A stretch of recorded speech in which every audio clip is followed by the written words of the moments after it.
And we're back. So we'll just start again. Hi everyone, it's Sarah Beckett from HRSG. I am your host of Competency Corner Live. So as I was saying, I'm super excited to introduce Aida Hadziomerovic, who is our Director of Testing and Assessment here at HRSG. Welcome, Aida. Thank you, Sarah. So we are back. This month we're doing things a little bit differently because of Aida's focus in testing and assessment. We've given this monthly's installation a bit of a theme. So what we've asked for are questions to be submitted around testing and assessment, and that's what we're hoping all of you on the line today watching will submit to us. So we're going to jump right in. Our first question comes to us from Natalie. So thanks, Natalie, for sending this in. How do I decide what type of tests to administer? Well, that's a great question, Natalie, and it really depends on what you're looking to assess. So, for example, if you have a high volume of candidates and you're using it for a screening purpose, you might want to administer some sort of a multiple choice type question test or some sort of a closed-ended test that you can machine score quickly and easily, because that'll help you get through a large volume of candidates. If you're looking to hire somebody like a manager or somebody in a leadership position, you might want to do more standardized or more tests related to maybe scenario-based role plays or some simulations that they could demonstrate their whole gamut of judgment and critical thinking skills in. Right, great. Well, thank you very much. So our next question comes to us from Amy. This is a great question, and I'm sure, Aida, you hear this all the time from clients. Are tests expensive to develop? They can be. They can be expensive to develop, especially if you're developing a custom test. Sometimes clients want to develop custom tests if they're for high-stakes tests, like certification or licensure. But generally, once you put the effort in to develop a good, valid, and reliable test, you can reuse them and they will stand the test of time. You also have options to buy off-the-shelf tests, but they may not be as closely matched to your requirements as a custom-made test. Perfect. Yeah, so it probably has a lot to do with volume, too. If you have the volume to substantiate it, then you can do the custom development. I know one of the options that, one interesting thing that I know Aida is working on is a bank of test questions related to competencies. So, I kind of see that as maybe a really interesting middle ground, because you can build custom tests related to a particular competency profile, let's say, but pulling from off-the-shelf test material.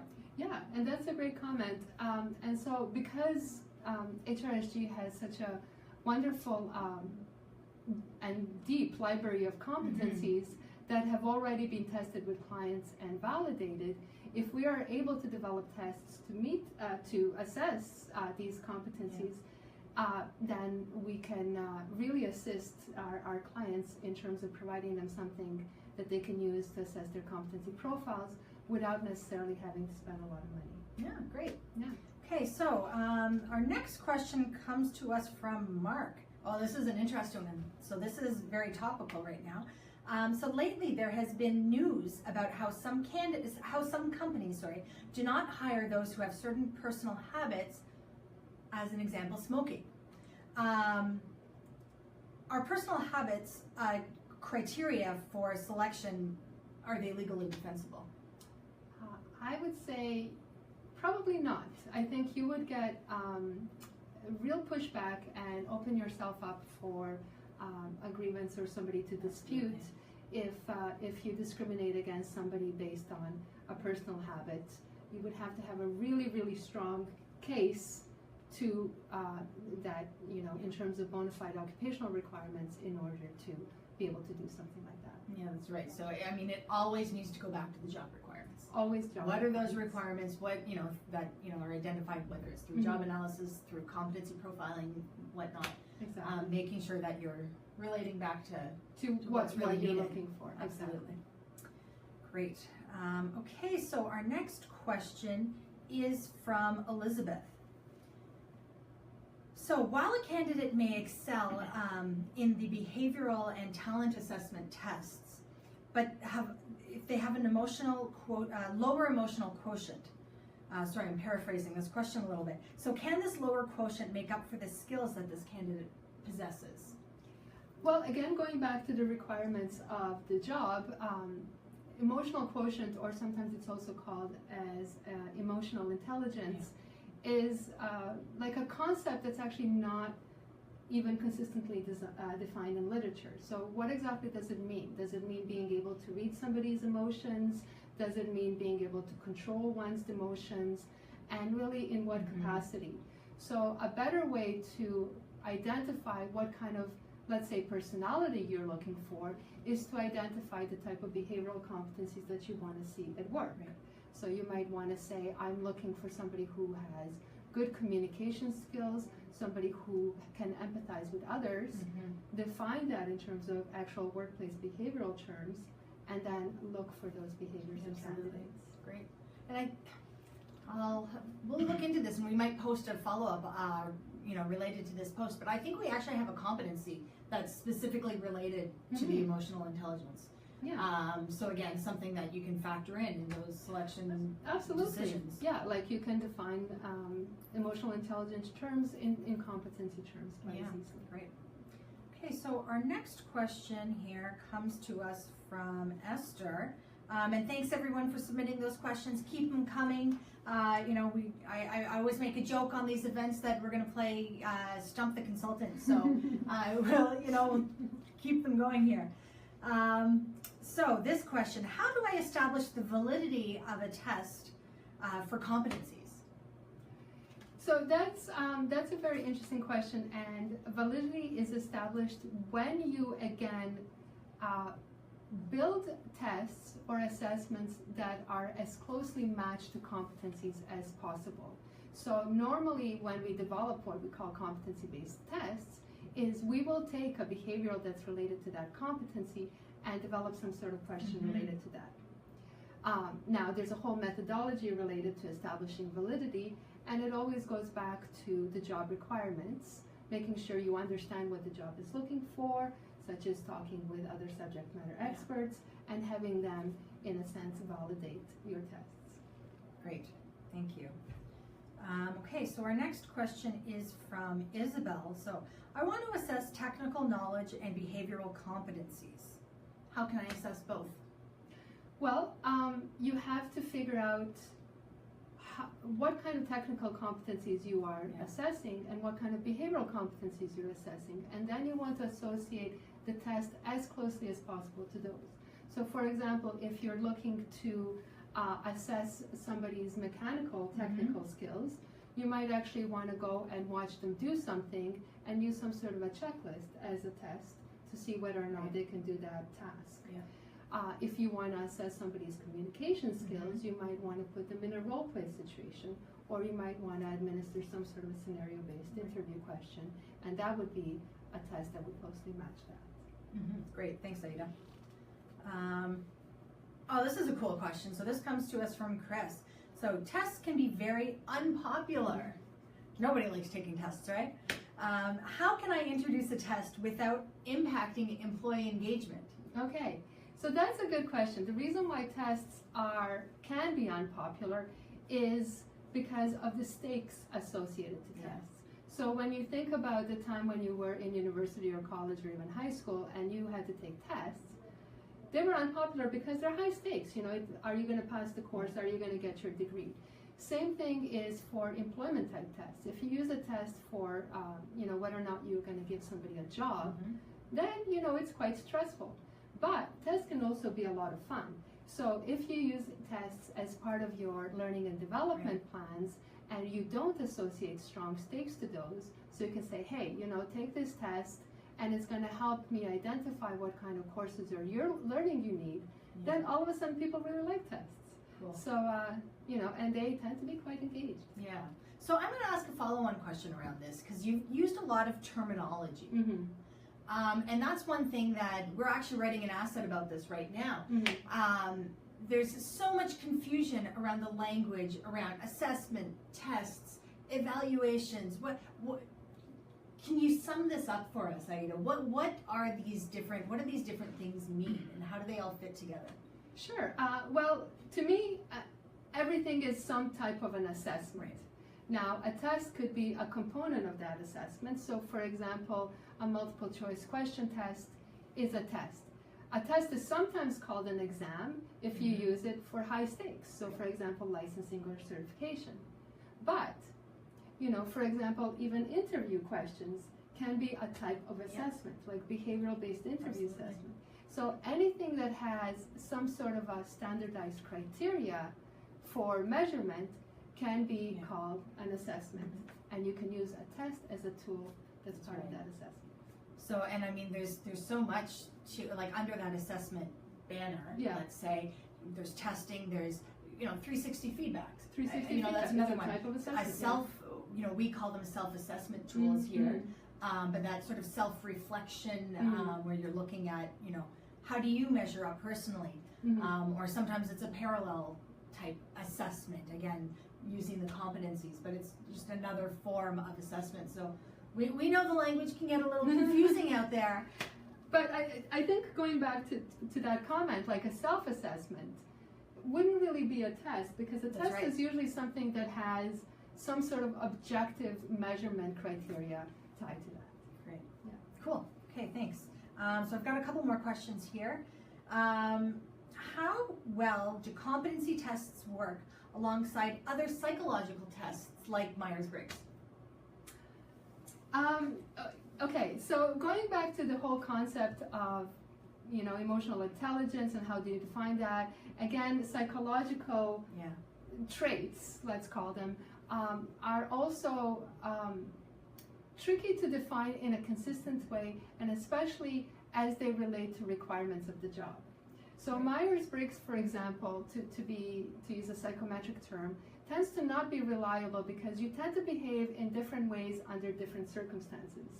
And so sometimes if you're going to administer some sort of a personality assessment, you have to be careful, like for example, DISC dominance, and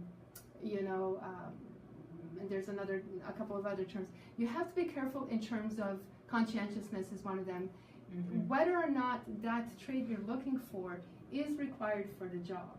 Right. Because otherwise you can also open yourself up to somebody bringing a complaint against you if you use that for hiring purposes. Right. But sometimes these tests are used in terms of like maybe team building exercises to help you understand personality differences and how they react with others, and they can support that. Awesome. Thanks, Aida. Okay, so another question here. Oh, this is interesting. So how do I know if I'm testing for competencies rather than test-taking abilities or reading comprehension? Yeah, and so this goes into a concept of what we call error. So the idea is that you want to test for the actual construct that is required, but not something that could interfere per se. So if you're, for example, testing somebody on how well they can work with Excel, you want to give them a test in Excel that they can demonstrate how they can solve some sort of a formula or a problem in Excel. You don't necessarily want to ask them to describe how they would solve a problem in Excel, because you are now testing for language and comprehension, which is outside of what your requirements are. So that's a way to sort of illustrate those differences. So again, going back to closely match your test with what you're looking to with your job requirements. Wonderful, great, thank you. Okay, so here's another topical question. So this is cool. This is cool. I'm coming to us from Andrew. Thanks for the question, Andrew. So Carillion recently filed for Chapter 10 bankruptcy in the UK. Would tests be able to help the thousands of employees that are currently looking at being out of a job and to help them find new jobs? Start with that, and I'll ask the second part of the question after.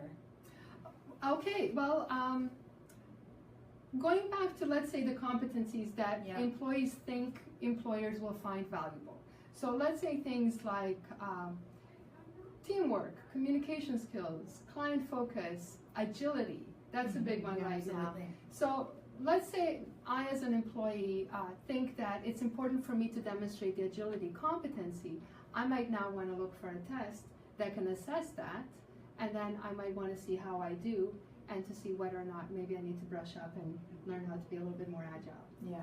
So again, from an employee perspective, that would be up to them to figure out what they think employers are looking for and see if they have those skills. Yeah, and so this leads into that second part. So how could, is there a way for those employees to prepare for these types of tests? So what can they do to prepare?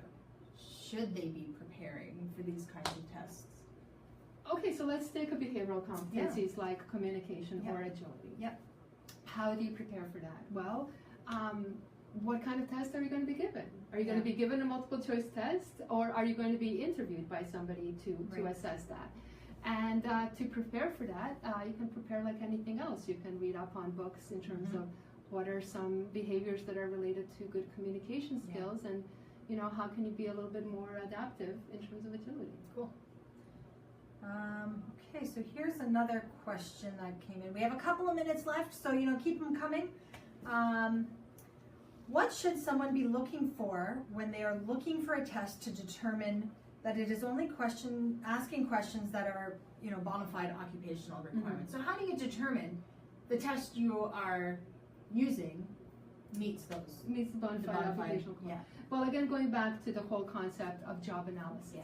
So you would conduct your job analysis and make sure that you understand what are the knowledge, skills, attributes, working conditions, and anything else you want to add that are part of the job analysis or that becomes a job description. Then you may or may not want to use competencies, and then on top of that, you would want to develop some sort of an assessment to then assess those job requirements. Cool. Great. Thank you. Here's one. How long should tests be? That's an interesting question. Yeah, that is interesting. Well, it depends. Sometimes you might want to have a timed test. Yeah. And those timed tests could be because maybe this is an open book test, or maybe it's being administered remotely and it's not being proctored. So you want to make sure you give somebody a limited amount of time so they don't go and ask their family members or their friends or look up anything. If you're talking about test length can also affect fatigue. So, there's a psychometric term called reliability, that you want to have tests that are reliable, and you have to have a certain number of questions to show that these questions are reliably assessing that construct. But at the same time, you don't want to introduce other error variables like fatigue that people might have if the test is too long. So, to answer your question, there is no set right or wrong answer, but you have to consider these factors. Cool. That's great. I think I'm seeing one more question coming in here before we wrap up. Oh, no, sorry, not a question, just a comment. Great job. Thank you. So I think we will leave it at that for today. Aida, thank you so much for joining us on Competency Corner Live. We'll be back next month with another expert to answer all of your questions. Check out our resource hub to learn more about competencies assessments and just basically how to improve your talent management practices. Thanks everyone. Have a great rest of the day. Thank you.